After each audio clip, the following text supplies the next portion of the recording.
बारे में जानेंगे किस किस प्रकार की संख्याएं होती हैं।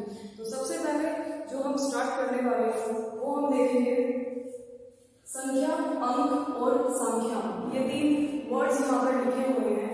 ये पढ़ने में या देखने में बोलने में एक जैसे लगते हैं, लेकिन इनमें छोटा सा एक डिफरेंस होता है, वो हम जानेंगे क्या है। संख्या यानी नंबर। नंबर क्या होता है?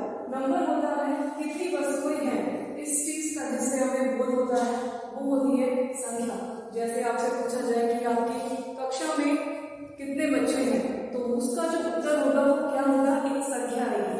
तो संख्या क्या होती है यानी नंबर क्या होता है? कितनी वस्तुएं हैं इसका जिससे बोध होता है, वो होती है हमारी संख्या। फिर आगे आते हैं अंक। अंक होते हैं डिजिट्स। गणित में जो 10 संकेत होते हैं हमारे, उनको कहा जाता है डिजिट्स। और उन्हीं अंकों से, उन्हीं डिजिट से पूरे के पूरे जितने भी संख्याएं एग्जिस्ट करती है उन सभी का निर्माण होता है। और वो 10 अंक, 10 संकेत कौन कौन से होते हैं? 0, 1, 2, 3, 4, 5, 6, 7, 8 और 9। ये जो 10 संकेत होते हैं जिनसे सभी संख्याओं का निर्माण होता है, इन्हीं 10 संकेतों को क्या कहा जाता है? अंक कहा जाता है या डिजिट्स कहते हैं। आगे बढ़ते हैं। आगे है संख्यांक, न्यूमरल्स। ये क्या होते हैं? संख्याओं को जिन संकेतों द्वारा व्यक्त किया जाता है वो होते हैं हमारे संख्यांक। जैसे कि हिंदी अरबी जो पद्धति होती है यानी हिंदू अरेबिक न्यूमरल्स, वो क्या होते हैं? उनमें संख्याओं को व्यक्त करने का तरीका क्या होता है? 1, 2, 3, 4, 5, 6 इस तरह से व्यक्त करते हैं। फिर एक हमारी होती है रोमन न्यूमरल्स, रोमन पद्धति। उसमें हम कैसे इन संख्याओं को व्यक्त करते हैं? 1, 2, 3, 4, 5 इस तरह से करते हैं। उसके बाद जो हमारी हिंदी है उसमें किस तरह से इनको लिखा जाता है? 1, 2, 3, 4, 5, 6 इस तरह से। तो ये जो संकेत है जिनके द्वारा संख्याओं को व्यक्त किया जाता है, संख्याओं को लिखा जाता है, उन्हें क्या कहते हैं? संख्यांक कहते हैं। तो इन तीनों में डिफरेंस पता चल गया। ये देखने में एक जैसे लगते हैं, पढ़ने में एक जैसे लगते हैं, लेकिन इनमें एक डिफरेंस होता है। संख्या वो होती है जिससे हमें कितनी वस्तुएं हैं उसका बोध होता है। अंक हमारे होते हैं वो 10 संकेत जिससे सभी संख्याओं का निर्माण होता है 0 से लेकर 9 तक। और संख्यांक वो संकेत होते हैं जिनसे हम संख्याओं को व्यक्त करते हैं या लिखते हैं। ये हमारे नॉर्मल जो हम लिखते हैं 1, 2, 3, 4 हमारे हिंदू अरेबिक न्यूमरल्स, ये हमारे रोमन न्यूमरल्स होते हैं, और ये हिंदी जो हिंदी में यहाँ लिखे जाते हैं वो होते हैं। इन तीनों का डिफरेंस समझ में आ गया होगा। अब बात करते हैं विभिन्न संख्याओं के बारे में। सबसे पहले आती है हमारी प्राकृतिक संख्याएं या फिर नेचुरल नंबर्स। जो नंबर हमारे गिनती के लिए प्रयोग किए जाते हैं या जो हम जिन्हें गिनती के लिए यूज करते हैं, चीजों को गिनने के लिए यूज करते हैं, वही हमारे क्या होते हैं? प्राकृतिक संख्या या नेचुरल नंबर्स होते हैं। इसीलिए इनको जो है काउंटिंग नंबर्स भी कहा जाता है,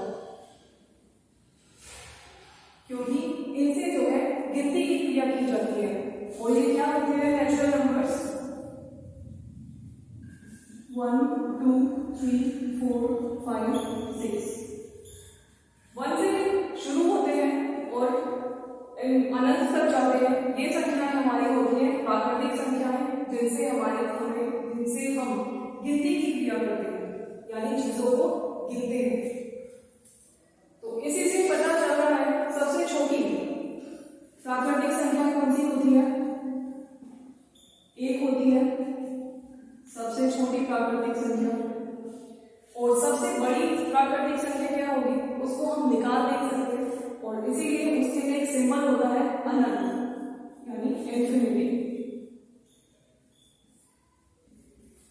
क्योंकि सबसे बड़ी प्राकृतिक संख्या कभी भी एग्जिस्ट ही नहीं करेगी। आप कोई भी एक नंबर मुझे बताएंगे कि ये सबसे बड़ी प्राकृतिक संख्या हो सकती है, मैं उससे जस्ट एक नेक्स्ट नंबर बता दूंगी, तो ये कभी भी सही नहीं होगा। तो सबसे बड़ी प्राकृतिक संख्या कोई भी नहीं हो सकती है, तो इसीलिए उसको एक सिंबल से डिनोट कर देते हैं, और वो क्या होता है? अनंत का सिंबल या फिर इन्फिनिटी से कहते हैं। तो प्राकृतिक संख्या जिनसे गिनती की क्या कहते हैं, काउंटिंग नंबर्स कहते हैं, क्योंकि इनसे हम काउंटिंग करते हैं। अब आगे आते हैं, आगे हमारी पूर्ण संख्याएं यानी होल नंबर्स। होल नंबर्स क्या होते हैं, अगर इन्हीं प्राकृतिक संख्याओं में हम एक और संख्या ऐड कर दें और वो क्या होगी, शून्य। शून्य यानी कि 0 और सभी प्राकृत संख्याएं, प्राकृतिक संख्याओं को प्राकृत संख्याएं भी कहते हैं, तो वो क्या बन जाएगा, हमारा पूर्ण संख्या बन जाएगी। 0 1 2 3 4 5 dash dash up to infinity. तो पूर्ण संख्याएं क्या होती हैं, 0 और सभी प्राकृतिक संख्याओं को एक साथ मिलकर क्या बोला जाता है, पूर्ण संख्या बोला जाता है। यहाँ से क्लियरली सबसे छोटी पूर्ण संख्या क्या होती है, 0 होती है, और सबसे बड़ी पूर्ण संख्या क्या होगी, अनंत होगी, वो कभी एग्जिस्ट नहीं करेगी। नेक्स्ट बात करते हैं इंटीजर्स के बारे में, यानी कि पूर्णांक के बारे में। पूर्णांक क्या होते हैं, हमारी धनात्मक संख्याएं यानी कि पॉजिटिव नंबर्स,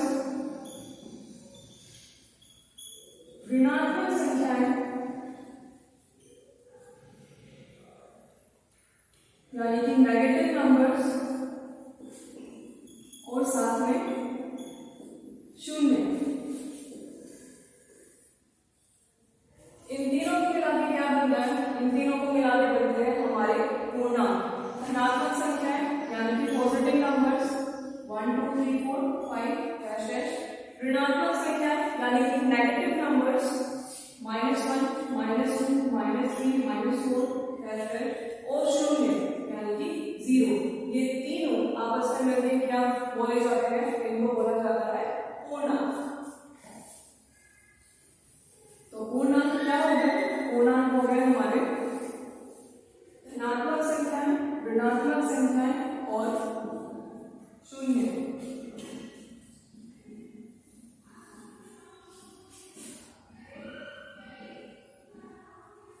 ये हो गए हमारे इंटीजर्स। यहां से देखने से पता चलता है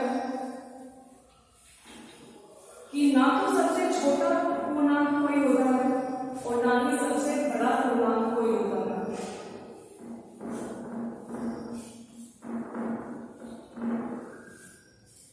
और शून्य जो होता है ना तो वो धनात्मक होता है और ना ही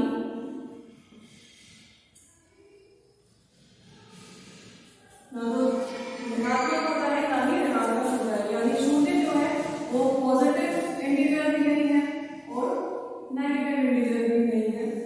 ये होते हैं हमारे पॉजिटिव इंटीजर्स यानी कि धनात्मक पूर्णांक, ये जिनके आगे माइनस का साइन लगा होता है।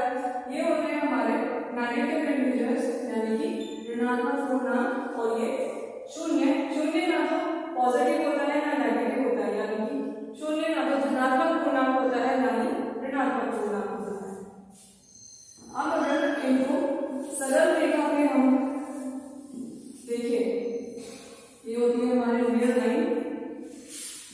इस रियल लाइन के सबसे मध्य बिंदु जो होता है वो होता है हमारा शून्य, और इसके इस तरफ होते हैं हमारे धनात्मक पूर्णांक और इस तरफ होते हैं हमारे ऋणात्मक पूर्णांक। और ये जो सरल रेखा है वो हमेशा कैसी होती है, बढ़ते हुए क्रम में होती है, इंक्रीजिंग ऑर्डर में होती है। यानी जैसे जैसे हम इस तरफ को जाएंगे तो हमें क्या मिलेगा, हमें बड़ा नंबर मिलेगा। इंक्रीजिंग ऑर्डर में होती है हमेशा रियल लाइन, या फिर इसको कहते हैं सरल रेखा। ये क्लियर हो गया होगा। आगे बात करते हैं। आगे हमारे आते हैं कुछ और संख्याएं। पहली है सम संख्या, या इसको बोलते हैं इवन नंबर्स। सम संख्याएं क्या होती हैं, जो 2 से हो जाती है।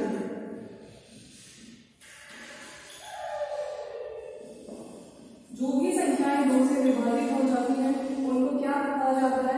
उनको कहा जाता है सम संख्याएं, यानी कि इवन नंबर्स। जैसे 2, 4, 6, 8, 10, ये सब क्या है हमारी? ये सब है इवन, यानी कि सम संख्या। आगे है विषम संख्या। विषम संख्या यानी कि ऑड नंबर्स। और ऑड नंबर्स क्या हो गए? बिल्कुल इसका उल्टा, जो 2 से विभाजित नहीं होती, 2 से विभाजित नहीं होती,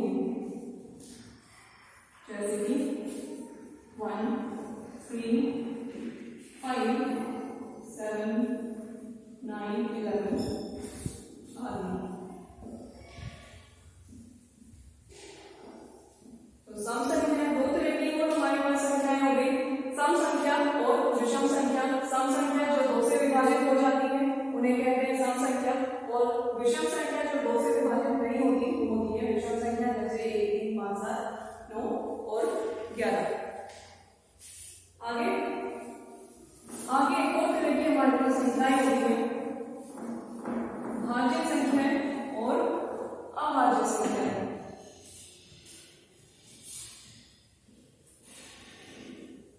भाज्य संख्याएं यानी कंपोजिट नंबर्स, और अभाज्य संख्याएं यानी कि प्राइम नंबर्स।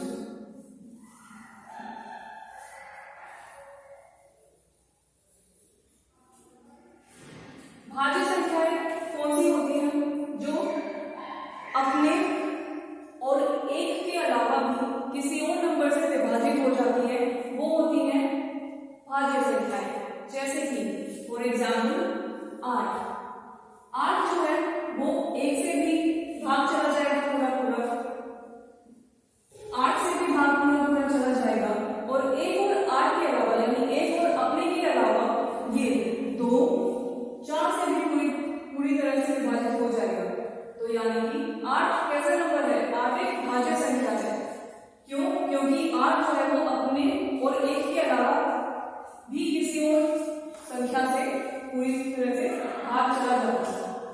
अनदर एग्जाम्पल 9 भी एक भाज्य संख्या है, क्योंकि 9 1 से भी भाग चला जाएगा, 9 से भी चला जाएगा, और इनके अलावा 3 से भी भाग चला जाएगा।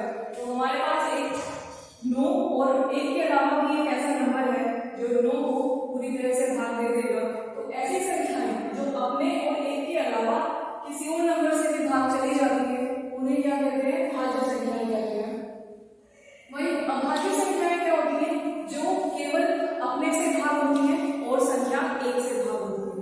जैसे कि 11 को अगर हमें भाग देना है तो या तो 1 से देना पड़ेगा या फिर किससे देना पड़ेगा?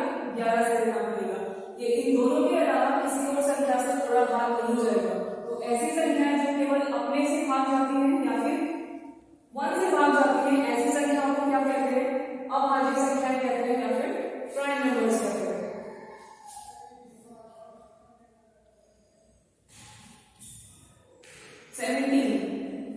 17 भी एक ऐसा ही नंबर है जो या तो 1 से भाग जाएगा या फिर किससे जाएगा?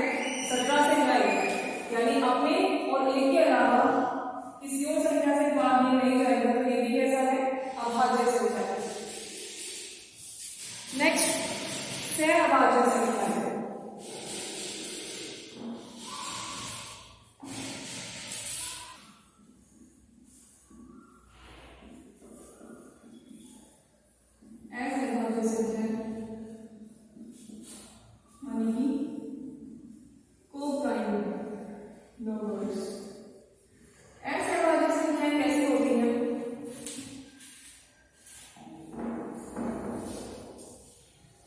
दो या दो से अधिक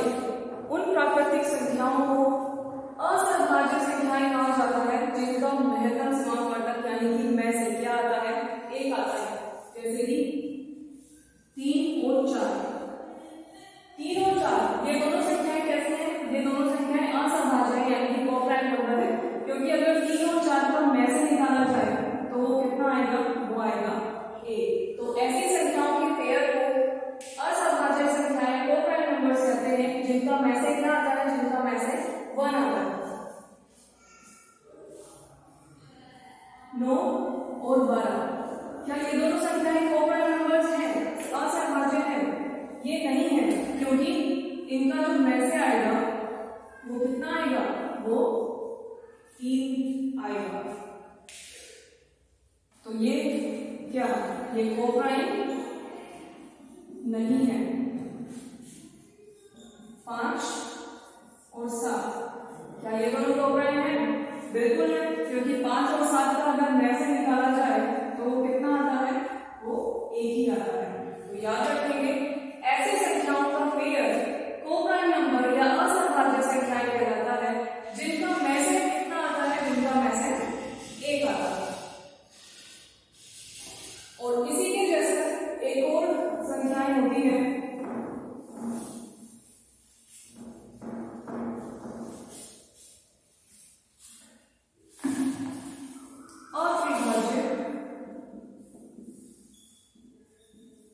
अत्रिभाज्य संख्याएं, या इन्हें कहा जाता है prime triplet, prime triplet number. यहाँ पे क्या आ गया, 3 आ गया। 3 मतलब 3, तो नाम से ही क्लियर है, ऐसी 3 संख्याओं के पेयर को अत्रिभाज्य संख्या या प्राइम ट्रिपलेट नंबर कहा जाता है जिनका मैसेज कितना है, जिनका मैसेज 1 आता है। तो ऐसी 3 प्राकृतिक संख्याएं जिनका महत्तम समापवर्तक 1 आता है उनको क्या कहा जाता है, उनको कहा जाता है अत्रिभाज्य संख्याएं। जैसे कि फॉर एग्जाम्पल 8, 9, 25, इन तीनों संख्याओं का अगर मैसेज निकालेंगे तो कितना आएगा, वो आएगा 1। तो ये तीनों संख्याएं कैसी होगी, ये तीनों संख्याएं होगी प्राइम ट्रिपलेट नंबर या फिर अत्रिभाज्य संख्याएं। आज के लिए इतना ही रखते हैं। इससे आगे की जो हमारी संख्याएं बची हुई है उसको हम नेक्स्ट पार्ट में करेंगे। इसको आप अच्छे से पढ़ना, रिवाइज करना और चैनल को सब्सक्राइब करना नहीं भूलिए और बेल आइकन जरूर दबाइए, क्योंकि जैसे ही नई वीडियो अपलोड होती है आपके पास नोटिफिकेशन पहुंच जाता है कि नई वीडियो अपलोड हो गई है। तो इससे आगे का पार्ट नेक्स्ट वीडियो में